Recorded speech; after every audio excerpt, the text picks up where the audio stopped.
Back then, you couldn't afford to do it. Yeah. Okay. And then back then, that was taboo. That was just something you didn't do.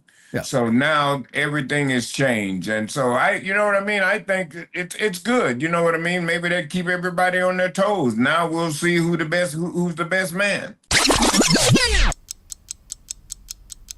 Mac, there's something that I sent breaking news that's probably not on our list, but it was announced today as we're taping this, that when AEW has their All Out show on September 20th, ESPN is going to air WWE Wrestlepalooza on that same day.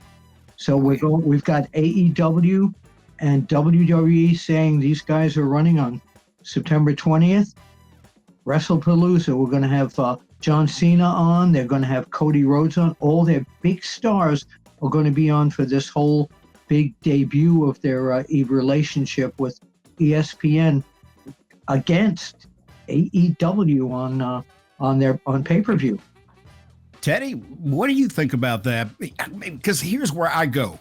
I go back to the territory days, and you purposely did not want to run a show on top of somebody else. That you tried your best to work around that. Well, back then you couldn't afford to do it. Yeah. Okay. And then back then that was taboo. That was just something you didn't do. Yeah. So now everything has changed. And so you know what I mean? I think it's good. You know what I mean? Maybe they keep everybody on their toes. Now we'll see who's the best man.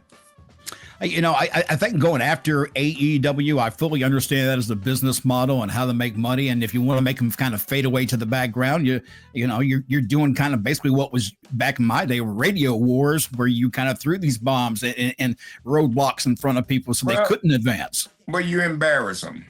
Yeah. But keep in mind, in these days of streaming, fans can watch both of them at different times.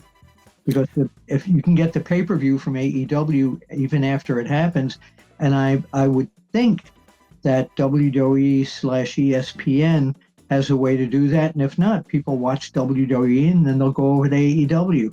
It's crazy, but I'm seeing that. I don't know if this would have happened with Vince McMahon, because he always ignored any kind of competition.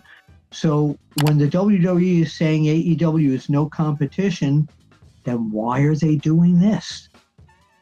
Yeah, you're right about Vince. He was good. He never responded to none of that. No, in fact, I was always taught that don't acknowledge any other company or any other station. And if it was in radio, don't acknowledge the other guys. Just do what you got to do and do it to the best of your ability. And it'll all play out in the end in the ratings. It doesn't matter, what the other person's doing.